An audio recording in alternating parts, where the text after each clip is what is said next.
आप hi tech dairy farm की तरफ बढ़िए। ये हाईटेक डेयरी फार्म से जो है इसको मतलब व्यावसायिक तौर पे करेंगे तो इसमें ज्यादा प्रॉफिट होगा। समितियों से जुड़े जो दुग्ध उत्पादक है उनको गोबर गैस जो है, बायोगैस प्लांट जो आजकल प्लास्टिक के हाईटेक बने हुए हैं, तो वो जो है उपलब्ध करवाई जानी चाहिए सरकार की तरफ से।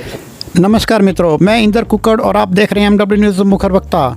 जैसा कि आप जानते हैं कि हम आपको अनेक अध्यक्षों से, उपाध्यक्षों से, सचिवों से और अनेक जनप्रतिनिधियों से रूबरू करवाते हैं। इसी क्रम में आज हम बात करेंगे 4 AM दुग्ध उत्पादक सहकारी समिति के अध्यक्ष हैं शंकर जी कलवानिया, जो कि संघ में संचालक मंडल के सदस्य भी हैं और एरिया में किसी की परिचय के मोहताज नहीं हैं। और बात करें इनकी नॉलेज की तो बहुत ही भरमार नॉलेज है इनको, क्योंकि लगातार ये डायरेक्टर ये दूसरी बार बने हैं और इनको विरासत में ये जो काम भी विरासत में मिला है और लंबे समय से कर रहे हैं।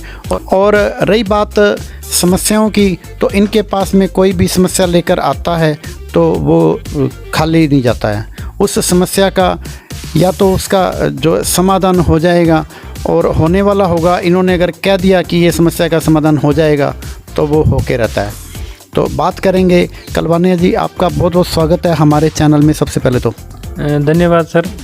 मुखर वक्ता के सभी दर्शकों का नमस्कार और सबसे ज़्यादा धन्यवाद मैं इंदर कुक्कड़ जी और इनकी टीम को देना चाहता हूँ, जिन्होंने 4 AM दुग्ध उत्पादक सहकारी समिति पर आकर के और मेरे से बात करने की लिए इनको बहुत बहुत धन्यवाद।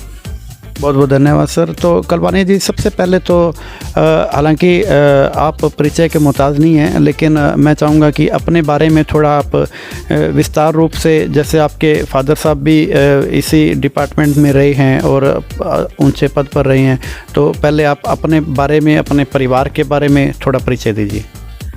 जी, मेरा नाम शंकर कलवानिया है। मैं 4 AM दुग्ध उत्पादक सहकारी समिति में अध्यक्ष हूँ और गंगमूल डेयरी हनुमानगढ़ में संचालक मंडल का सदस्य भी हूँ। और इस बार जनता ने मुझे दोबारा चुना है। मैं बचपन से ही इस सहकारिता से जुड़ा हुआ हूँ। पिताजी मेरे 1987 में उन्होंने यहाँ पे सहकारिता के नाम से इस समिति को स्थापित किया। 1985 में यहाँ पे दूध संकलन शुरू किया गया, 2 साल तक वैसे चलती रही। 1987 में इसका रजिस्ट्रेशन हुआ, तो तब से वो पहले सचिव का काम करते थे, समिति के सदस्यों ने उनको अध्यक्ष बना दिया। और समिति पे जो है उस समय मतलब 1987 में दूध को मतलब दूध और पूत को बेचना जो है एक समान माना जाता था। तो उस समय में उन्होंने जो है ये दूध का व्यवसाय यहाँ पे लोगों में शुरू किया और लोगों को इतना रास आया कि 2, 3, 4, 5 किलोमीटर से लोग अपने कंधों पे जो है दूध की बाल्टियाँ और कैनियाँ लेकर के और हमारी इस छोटी सी समिति पे जो है दूध देने आते थे। तो उन्होंने ये बीज बोया था और हम जब बचपन में ही थे तो बचपन में ये चीज़ें हमें सीखने को मिल गई थी। तो 1997-98 में जब हमने शिक्षा पूरी की, उसके बाद में पिताजी के साथ इधर उधर जैसे संघ में कोई मीटिंग होती और उसमें मेरा हमेशा जाना आना रहता था, तो उन्हीं से मैंने ये चीज़ें सारी सीख ली थी। 2009 में पिताजी के मतलब चले जाने के बाद 2009 में वो अमरनाथ में गए थे, तो वहाँ यात्रा के दौरान मतलब वहीं उन्होंने अपना शरीर त्याग दिया था। तो उसके बाद में जो ये चीज़ें फिर मेरे भाइयों ने और समिति ने सब ने मेरे को ये चीज़ें मतलब अध्यक्ष बनाया और उसके बाद में ये सारा काम जो है मेरे को सौंपा। उसके बाद में मैं लगातार जो है समिति का अध्यक्ष हूँ। 2015 में मुझे जो है संचालक मंडल का चुनाव लड़ने का सौभाग्य प्राप्त हुआ और लोगों ने इस जो हमारा वार्ड बना था उस वार्ड से उन्होंने मेरे को जिता के और संचालक मंडल में भेज दिया। उसके बाद में संचालक मंडल रहते हुए भी मैंने मतलब लोगों की समस्याएं और बातें हैं उनको डेयरी में और डेयरी के माध्यम से रखने का प्रयास किया। तो उसके बाद में 2020-21 का जो चुनाव हुआ उसमें भी फिर लोगों ने मेरे को दोबारा जो है चुन के भेजा है। बहुत ही शानदार रहे आपका सफ़र। तो कलवानिया जी, जैसे 2021 के अंदर नया संचालक मंडल बना और काफ़ी इस संचालक मंडल की तारीफ़ भी काफ़ी हो रही है, क्योंकि हम जैसे एरिया में रहते हैं अनेक सचिवों से भी मिलते हैं, अनेक अध्यक्षों से भी मिलते हैं और काफ़ी तारीफ़ होती है। अनेक काम भी किए हैं और कहीं ना कहीं जो है चाहे सचिव हैं चाहे अदर जो सोसाइटियों के अध्यक्ष हैं, कहीं ना कहीं संतुष्ट भी दिख रहे हैं। तो ऐसे क्या काम किए हैं, हम आपकी ज़ुबानी थोड़ा सा सुनना चाहेंगे, अपने दर्शकों को बताना चाहेंगे कि ऐसे क्या काम इस संचालक मंडल ने किए हैं और कैसा संचालक मंडल है, और आप दोबारा फिर आप इस संचालक मंडल में शामिल हुए हैं तो कैसा फील कर रहे हैं आप, इसके बारे में थोड़ा। संचालक मंडल में तो मेरे को दोबारा लोगों ने चुना। पहले कार्यकाल में मैं उनको लगा होगा कि मैंने उनकी बातें जो है संचालक मंडल में बढ़िया से उठाई होगी और इस वजह से उन्होंने मेरे को दोबारा चुन रहा है। और बात करूं वर्तमान संचालक मंडल की, तो ये पूरी टीम ही जो है बहुत ईमानदार है, बढ़िया लोग इसमें चुन के आए हुए हैं। 6 लोग गंगानगर से चुने हुए हैं और 6 हनुमानगढ़ से हैं। तो 12 लोगों की जो है बढ़िया लोगों की टीम है, जो जानकार है, कोऑपरेटिव के, ईमानदार है और डेयरी से जुड़े हुए लोग हैं। चेयरमैन साहब हमारे जो है वो खुद भी बहुत ईमानदार आदमी है और उनको कोई भी दूध उत्पादक या किसान सचिव कोई भी फ़ोन करे तो उनकी वो तुरंत सुनवाई करते हैं। और अभी वर्तमान संचालक मंडल की वजह से लोगों में विश्वास बढ़ा है और अभी दूध वर्तमान में हमारा 2 लाख सवा 2 लाख लीटर के लगभग चल रहा है और ये इसी विश्वास का कारण है कि इतना दूध जो हमारे संघ में आ रहा है। अभी वर्तमान में जो हमारी टीम है वो भी बढ़िया काम कर रही है, उसके साथ साथ संचालक मंडल के सदस्य भी है और प्रबंध संचालक महोदय उग्रसेन जी सारण है, वो भी एक किसान परिवार से जुड़े हुए किसान के बेटे हैं। तो जाहिर सी बात है कि वो किसानों के हित में जो फैसले ले रहे हैं उनका भी जो है किसानों का भी उनके प्रति भी विश्वास जो है वो खूब बढ़ा है। इसी वजह से जो बढ़िया दूध आ रहा है, संघ जो है अभी प्रॉफिट में चल रहा है, बहुत अच्छा जो है रेट हमें मिल रहा है। पिछले सालों की मैं बात करूं तो दिसंबर जो का और ये जनवरी फरवरी का जो पीक सीज़न होता है इसमें दूध ज़्यादा बढ़ जाता है। तो इसमें लगभग 2, 3, 4, 5 रुपये 7 रुपये तक जो रेट हमने पिछले कार्यकाल में कम कर दिए थे दूध खरीद के, इस बार वो कंटिन्यू हमने कम नहीं किए है। जो पहले अक्टूबर के लगभग जो दूध के रेट थे वही कंटिन्यू चल रहे हैं, इस बार कम नहीं किया है। तो ये भी किसानों के लिए बहुत अच्छी बात है। तो कलवानिया जी, जैसे आप पिछले भी संचालक मंडल में आप सदस्य में थे और संघ के, और आज फिर आप दूसरी बार आप संघ में संचालक मंडल के सदस्य भी हैं, तो अनेक समस्याएं हल हुई हैं जो आपके पिछले कार्यकाल में भी हल हुई हैं और इस कार्यकाल में भी हल हुई है। ऐसी कोई समस्या जो आप हल करवाना चाहते हो और उसका हल अभी तक हो नहीं पा रहा है, ज़मीनी स्तर पर आप जो है लोगों से जुड़े हुए हो, जो पशुपालक हैं, दुग्ध उत्पादक हैं, उनके साथ में जुड़े हुए हो, अनेक तरह की समस्याएं हैं, ऐसी कौन सी समस्याएं हैं जिसका हल अभी तक नहीं हो पा रहा है, उसके बारे में थोड़ा बताएं। समस्याओं की मैं जहाँ तक बात करूँ, कोई भी काम करेंगे उसमें समस्याएं आती रहती है और पिछले कार्यकाल से भी मैं देख रहा हूँ कि सचिवों की और समितियों की ये मांग रहती है कि समितियों का जो दुग्ध कमीशन है वो बढ़ाया जाए। बार बार ये मांग रहती है, लेकिन वो संघ स्तर पे होने वाला काम नहीं है, वो आरसीडीएफ स्तर पे होने वाला काम है। तो कहीं ना कहीं आरसीडीएफ में जो बैठे हैं या आरसीडीएफ में जो संचालक मंडल बन के जाएगा, चेयरमैन बन के जाएंगे, ये उनको लेने वाला निर्णय है, वो बढ़ाएंगे। इसके अलावा हम संघ स्तर पे अगर सचिवों की और समितियों की इनकम अगर बढ़ाना चाहते हैं तो जो सरस के उत्पाद है, जैसे पशु आहार हो गया, घी हो गया, या ऐसी समितियां जो मतलब घनी आबादी क्षेत्र में बनी हुई है, वहाँ पे जो सरस के उत्पाद है वो उन समितियों के माध्यम से अगर ज़्यादा से ज़्यादा बेचे जाएं तो उन समितियों का जो और सचिवों का जो मार्जिन है वो बढ़ सकता है कहीं ना कहीं। तो मेरी बोर्ड संचालक मंडल की बैठकों में भी ये बार बार मांग रहती है, बहुत बार मैंने ये सुझाव भी दिया है कि ज़्यादा से ज़्यादा प्रोडक्ट दो समितियों के माध्यम से अगर बेचा जाएगा तो उनको ज़्यादा प्रॉफिट मिलेगा।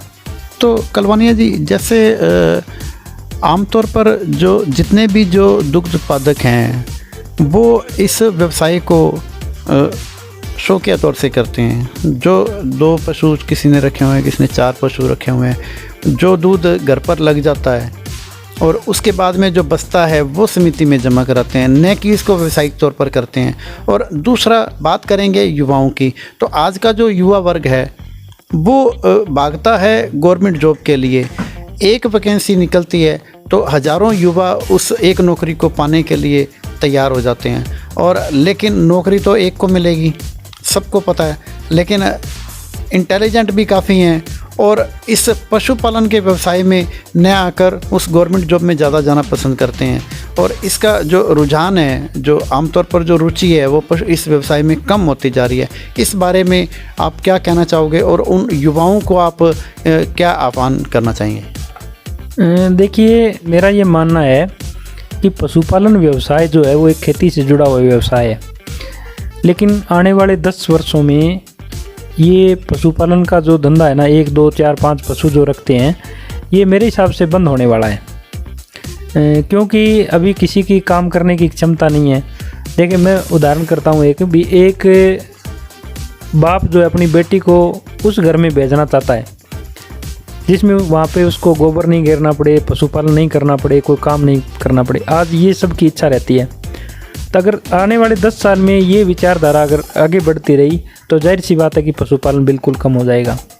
लेकिन उसके साथ डेयरी प्रोडक्ट जो है हर घर की ज़रूरत होगी, तो ऐसे में उस ज़रूरत को कैसे पूरा किया जाएगा? भी पशुपालन बंद हो रहा है छोटे स्तर का, और डेयरी प्रोडक्ट की सबको ज़रूरत है। तो उसमें जो है एक बात निकल के आ रही है, वो है कि आप हाईटेक डेयरी फार्म की तरफ बढ़िए। भी हाईटेक डेयरी फार्म से जो है इसको मतलब व्यावसायिक तौर पे करेंगे तो इसमें ज़्यादा प्रॉफिट होगा। और मैं आपके चैनल के माध्यम से सरकारों से भी ये मतलब आह्वान करना चाहता हूँ कि वो इस जो है दुग्ध व्यवसाय को, पशुपालन व्यवसाय को है, इसको ज़्यादा मतलब प्रॉफिटेबल बनाने के लिए इसमें जो है स्कीमें डालें, उसमें अनुदान दें, ज़्यादा से ज़्यादा इसमें जो है युवाओं का रुझान इसकी तरफ करें तो ज़्यादा बढ़िया रहेगा। आने वाला समय जो है वो मेरा मानना है कि हाईटेक डेयरी फार्मों का रहेगा। तो कलवानिया जी, जैसे आप संघ में संचालक मंडल के सदस्य भी हैं और अनेक समस्याओं का सामना जो है वो जो सोसाइटियों के जो सचिव हैं या जो ये काम करने वाले हैं उनको करना पड़ता है, जो सहकारी संघ में जो दूध देते हैं, वो सामना ये है कि आज की तारीख में कंपटीशन का युग है, बहुत ज़्यादा कंपटीशन हो गया है और प्राइवेट का भी चलन काफ़ी हो गया है। और दूसरा बात करते हैं जो नकली दूध जो बनाया जाता है उसके ऊपर भी काफ़ी सुनने को मिल जाता है। तो इस बारे में आपके क्या विचार रहेंगे और आप क्या सुझाव देना चाहेंगे? देखिए, नकली दूध की जहाँ तक बात है, वो मतलब जो व्यापार करते हैं ना दूध का, वो क्या है कि मतलब गांव से 100 लीटर दूध उन्होंने बढ़िया ख़रीद लिया और उसमें वो 100 लीटर मतलब मिलावट वाला मिला करके वो प्राइवेट डेयरियों को बेचते हैं। प्राइवेट डेयरियों के पास न तो उनकी जांच करने की कोई उपकरण है, ना कोई उनके पास गुणवत्ता है, ना कोई उनके पास पैरामीटर है, और वो कहाँ अपना प्रोडक्ट बेच रहे हैं इसका भी कोई पता नहीं है। आजकल नकली पनीर बन रहा है, नकली दही, सब चीज़ें मतलब जो है नकली बन रही है। तो उन पे सरकार के हालांकि समय समय पे अभियान चलते हैं, शुद्ध के लिए युद्ध अभियान चलते हैं, लेकिन उनका कोई विशेष रिजल्ट जो है वो नहीं आ पा रहा है। वो क्योंकि जो नकली बनाने वाले जो गिरोह है उनको उस अभियान का पहले पता चल जाता है, तो वो क्या है कि एक बार अपना धंधा समेट करके गायब हो जाते हैं, और जब अभियान बंद होता है तो उसके बाद में फिर वो कुकुर मुत्ते की तरह उगाते हैं। तो उनका तो मतलब उस पर अगर सख्त कानून बने, उन पर सख्त सज़ा का प्रावधान हो और मतलब उस पर त्वरित कार्रवाई हो तो इस पे जो है अंकुश लगाया जा सकता है। दूसरी बात, उपभोक्ताओं को भी ये चाहिए, जो मतलब डेयरी प्रोडक्ट जो खरीदने वाले उपभोक्ता है उनको भी ये चाहिए कि अपने जो प्रोडक्ट कहाँ से खरीद रहे हैं, उनको ये चीज़ विशेष ध्यान रखनी चाहिए, किस कंपनी के खरीद रहे हैं, कौन जो बाज़ार में मतलब पुराना बढ़िया काम कर रहा है या उसके पास जांच के जो सिस्टम है वो कैसे हैं, तो उनको इस चीज़ का विशेष ध्यान रखना चाहिए।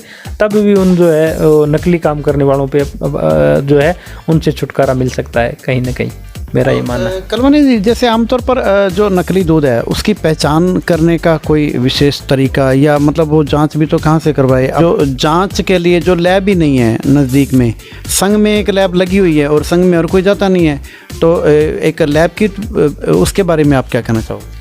देखिए, लैब भी होनी बहुत ज़रूरी है। ये प्रश्न भी आपका बहुत अच्छा है। लैब नहीं है, लैब अपने जैसे संघ में है बहुत उच्च क्वालिटी की और उसमें बहुत महंगे उपकरण लगे हुए हैं, ऐसी लैब हमारे पास है। लेकिन वहाँ अगर कोई जांच कराने नहीं जाएगा तो उसका तो कोई फ़ायदा नहीं है। तो मेरा ये मानना है कि वैसे तो भगवान ने, प्रकृति ने हमें सबसे अच्छी चीज़ लैब दी है, अपनी जो जीभ है ना वो सबसे अच्छी है। अगर दूध को अपने मुंह में लेंगे, टेस्ट करते ही अपने पता चल जाएगा भी ये सही दूध है या सही नहीं है। मतलब चखने से उससे बड़ी कोई लैब नहीं है मेरे हिसाब से। लेकिन मतलब अगर कानून की तरफ से, अगर कानून के हिसाब से अगर कोई बात करें तो लैब होनी बहुत ज़रूरी है। जिला स्तर पे एक बढ़िया लैब हो, तो ये भी सरकारों को चाहिए कि लैब और उसमें जो सैंपल है उसकी तुरंत जांच रिपोर्ट और तुरंत जो है उसमें मतलब कानूनी कार्रवाई जो है होनी चाहिए। तो कलवानिया जी, जैसे बात करेंगे, हम जैसे अनेक सचिवों से भी मिले हैं और अनेक जगह में एरिया में हमने भ्रमण भी किया है। तो जैसे देखते हैं कि जो संघ का जो रेट है, दूध का जो रेट है वो, और प्राइवेट का जो रेट है वो, उसमें कई बार प्राइवेट का रेट और संघ का रेट अगर बात करें तो संबल योजना के 5 रुपये जोड़ने के बाद में जो है बराबरी में आता है, या फिर 1 रुपये का फ़र्क रह जाता है। लेकिन जो प्राइवेट का रेट है, और इस वजह से कंपटीशन में भी कहीं ना कहीं समस्याओं का सामना भी करना पड़ता है। तो इस बारे में आप क्या कहना चाहोगे दूध के रेट के बारे में? देखिए, दूध के रेट की जहाँ तक बात है, मेरा ये मानना है कि गंगानगर जो अपना गंगमूल संघ है वो 2 जिलों का इसका कार्य क्षेत्र है, बहुत लंबा चौड़ा कार्य क्षेत्र है। उसमें रेट के लिए इसको एक रूपता रखनी पड़ती है। तो कहीं ये ना हो कि गंगानगर के गड़साना के जो किसान हैं उनको रेट कोई और मिल रहा है और बादरा के किसान हैं उनको कोई रेट और मिल रहा है, तो ये चीज़ संघ में नहीं है। मतलब पूरे 2 जिलों का जो रेट है वो एक रूप है। मैं उसके बारे में ये कहूँगा कि एक डेयरी जो है प्राइवेट कोई भी XY, तो वो बादरा में तो किसी रेट से ख़रीद रही है, और वो पल्लू में किसी रेट से ख़रीद रही है, सूरतगढ़ में किसी रेट से ख़रीद रही है। तो जहाँ मतलब उसका जहाँ कंपटीटर नहीं है ना, वहाँ तो वो माल को सस्ता खरीद रही है, और जहाँ उसका कंपटीटर है वहाँ वो लड़ने के लिए क्या है, हो सकता है हमसे 1 रुपया 2 रुपया वो ऊपर दे रही होगी, लेकिन उसकी रेट में एक रूपता नहीं है। सभी किसानों का उसका बराबर फ़ायदा नहीं मिला है, वो अपने प्रॉफिट के लिए काम कर रही है। लेकिन हमारा संघ जो है वो मतलब 2 जिलों की संस्था है, तो 2 जिलों के जो किसान जुड़े हुए हैं उन सब के लिए वो काम कर रही है, मेरा ये मानना है। दूसरी बात ये है कि जैसे कोई कहेगा भी एक कोई मतलब बढ़िया संस्था है वो अपना व्यापार कर रही है, उसको तोड़ने के लिए, उसके कस्टमर को तोड़ने के लिए उसको 1 या 2 रुपये ऊपर दे के अगर वो दूध खरीदेगा तो ही उसको मिलेगा, ये जाहिर सी बात है। अगर बराबर रेट में वो खरीदना चाहेगा तो जैसे गंगमूल के जो दुग्ध उत्पादक हैं वो कभी भी उसको दूध नहीं देंगे, तो ये तो उनको करना पड़ेगा।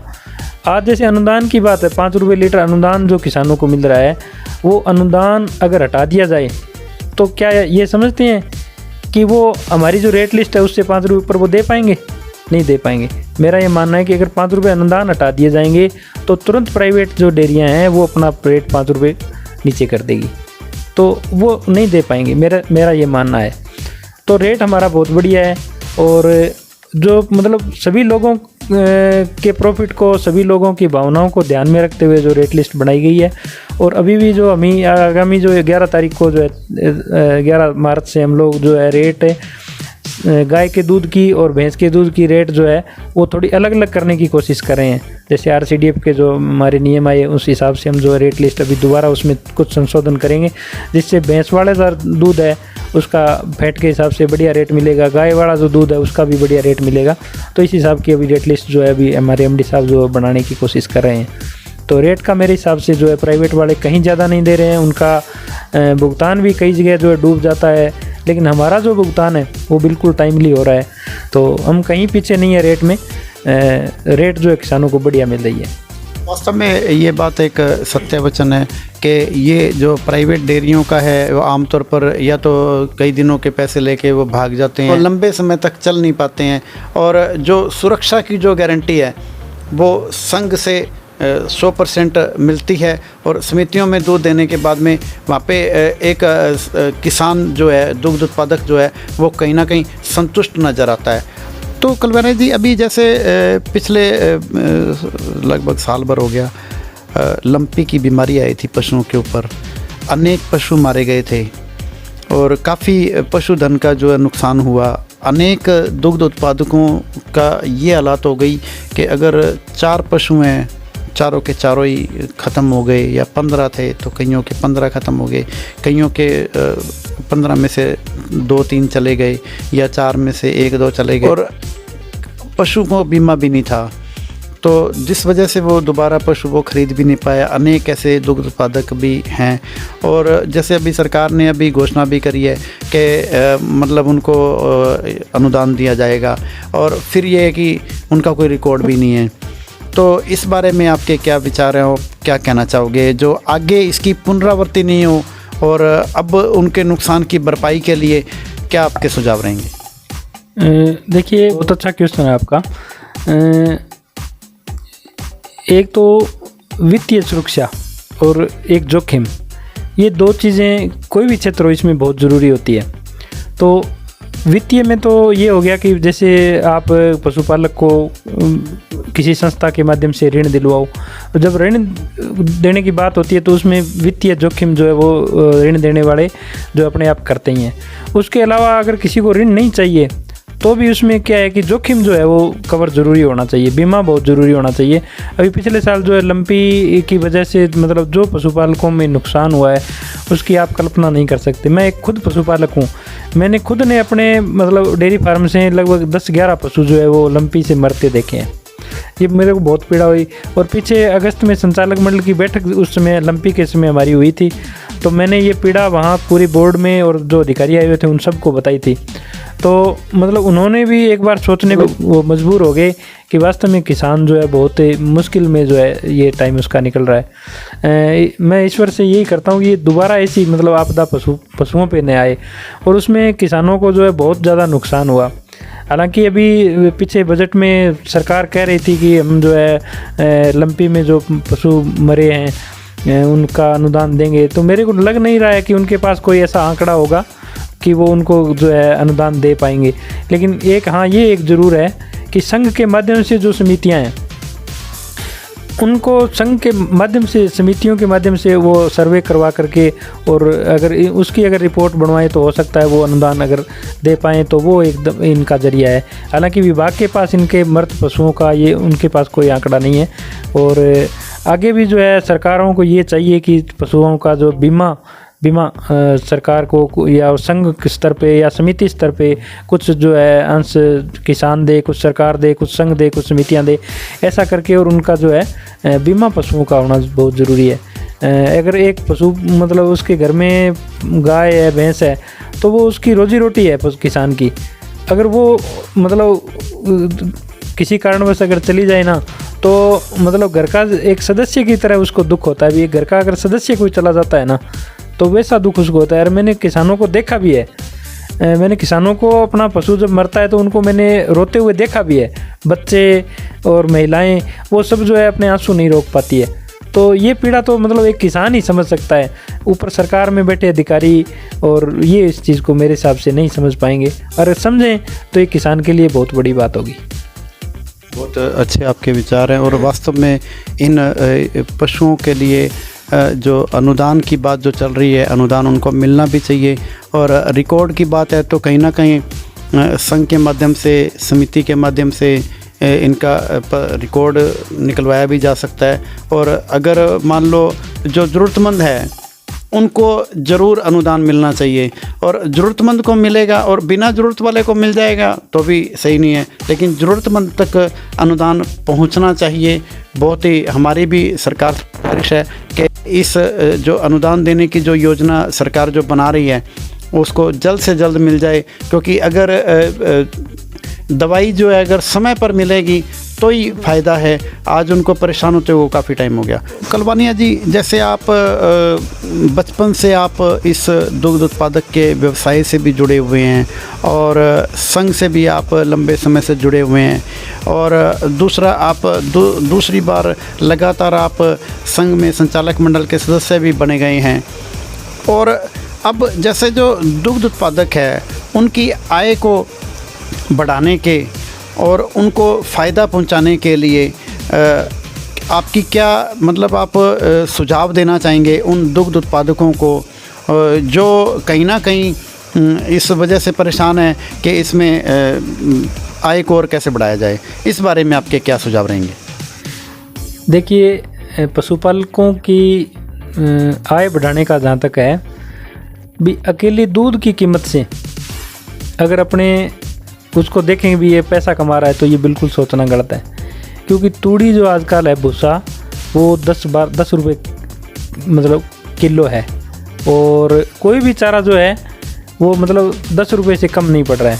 अगर ये चावल का भूसा है, पराली जिसको बोलते हैं, ये भी अगर 5 रुपये 6 रुपये किलो की आके पड़ रही है किसान को, तो जितना वो खर्चा कर रहा है ना, उससे कम कीमत का ही उसको दूध मिल पा रहा है। तो मेरा ये मानना है कि जो गौमूत्र और गोबर है, उसको अगर उससे अगर पैसे निकाल सकते हैं अपने, तो इसको प्रॉफिटेबल बनाया जा सकता है। इससे पैसे कैसे निकाले जाएं? ये है कि जैसे संघों के माध्यम से, आरसीडीएफ के माध्यम से, सरकार के माध्यम से, वो समितियों से जुड़े जो दुग्ध उत्पादक हैं, उनको गोबर गैस जो है, बायोगैस प्लांट जो आजकल प्लास्टिक के हाईटेक बने हुए हैं, तो वो जो है उपलब्ध करवाई जानी चाहिए सरकार की तरफ से। मतलब हर साल टारगेट कर ले भी 50 या 100 जो एक साल में अपने को वितरण करने हैं, तो 3, 4, 5 साल में ये चीज़ें जो है सरकार करे या केंद्र सरकार करे या राज्य सरकार करे या आरसीडीएफ करे, इनको एक कार्य योजना बना के दूध उत्पादक समितियों के माध्यम से किसानों को ये उपलब्ध करवानी चाहिए। तो जिससे जो खाद तैयार होगी ना, बायोगैस से जो सलरी निकल रही है, उसकी अगर खाद अपने जैविक खेती के रूप में काम में लेंगे, तो वो बहुत ज़्यादा फ़ायदेमंद रहेगी। दूसरी बात ये, बायोगैस जो मिलेगी, इसमें घर के ईंधन की जो ज़रूरत है वो सारी पूरी होगी।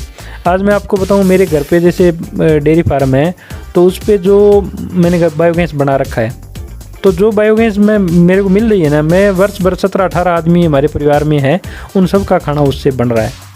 तो आज सिलेंडर का जो रेट 1100 रुपये है, मैंने कभी सिलेंडर भरवा के नहीं देखा, उसके मैंने कभी मतलब खर्च ही नहीं किया सिलेंडर पे। जो सैलरी निकल रही है खाद की, वो मैं मेरी जैविक खेती जो कर रहा हूँ मेरे खेत में, तो जैविक गेहूँ मैं उपज कर रहा हूँ। पिछले 8-10-15 साल से मैं जो है जैविक मतलब गेहूँ जो है वो घर पे खाने के लिए यूज़ कर रहा हूँ। तो ये चीज़ें जो है, इस पे काम करने की ज़रूरत है। मैं सरकारों को भी, संघ स्तर पे भी, मैं बोर्ड की संचालक मंडल की बैठकों में भी ये सुझाव बार बार देता रहता हूँ कि आप इस पे काम करिए। तो बायोगैस जो है वो बहुत अच्छी तकनीक है। तो दूध का जो पैसा मिल रहा है, उसके अलावा अगर आप गोमूत्र जो है उसके भी अपने प्रोडक्ट बना के अगर बेचें, स्प्रे वगैरह, तो भी वो भी जो है बहुत अच्छी चीज़ है। आजकल टेक्नोलॉजी का ज़माना है, तो गोबर से खाद बनाना और गोमूत्र से जो है प्रोडक्ट बनाने, स्प्रे बनानी, तो ये चीज़ें बहुत जो है किसान को बहुत ज़्यादा फ़ायदे मिले जा सकती है। सरकारों को इन पे सोचने की कहीं न कहीं ज़रूरत है। बहुत अच्छे आपके विचार है। जो मतलब दुग्ध उत्पादकों की आय बढ़ाने का जो जरिया, कहाँ हम दूध के रेट की बात करते हैं और कहाँ हम उसी केवल दूध के रेट पर या दूध की कीमत से हम जो है फ़ायदे में नहीं आ सकते। आने के और भी बहुत सारे तरीके हैं। आज का जो टेक्निकल युग है, बहुत ही अच्छी जानकारी साझा की है कलवानिया जी ने। तो कलवानिया जी, जैसे आपके जो मिलने वाले हैं शुभचिंतक हैं, आप एक डायरेक्टर होने के नाते, या जितने भी आपको दर्शक देख रहे हैं और ग्रामीण हैं, उनको आप विशेष रूप से क्या अपील और संदेश क्या देना चाहेंगे? मैं आपके चैनल मुखर वक्ता के माध्यम से जो भी दर्शक है देख रहे हैं, उनको पहले तो अभी नज़दीक में होली का त्यौहार आ रहा है, उसकी बहुत बहुत शुभकामनाएं देना चाहता हूं। उसके बाद में मैं ये कहना चाहता हूं कि जैसे मैं कोऑपरेटिव से, सहकारिता से जुड़ा हुआ हूं, तो मेरी यही अपील रहती है कि गांव-गांव में आपके दुग्ध उत्पादक सहकारी समितियां हैं। अगर दुग्ध उत्पादक सहकारी समिति गाँव में नहीं है, तो आप हमसे संपर्क करिए। हम आपकी उसको सहकारी समिति खोलने में मदद करेंगे, और उस सहकारी समिति के माध्यम से किसानों को ज़्यादा से ज़्यादा जोड़िए, ताकि उन किसानों को भी लाभ मिल सके। और सहकारिता से जुड़ेंगे तो निश्चित है कि आपको ज़रूर लाभ होगा, आपको अच्छी कीमत मिल पाएगी। हो सकता है आपके गाँव में कोई सहकारी समिति नहीं है और वहाँ कोई अगर प्राइवेट दूध वाला कोई काम कर रहा है, तो हो सकता है वो आपको सही रेट नहीं दे रहा हो। अगर मैं ये नहीं कहता कि हमारी सहकारी समिति आपको मतलब सही रेट दे पाएगी, भी कोई भी व्यवसाय हो, उसमें अगर कंपटीटर होगा साथ में तो हो सकता है मैं भी मतलब सही रेट दूँ और वो कंपटीटर भी सही रेट देगा।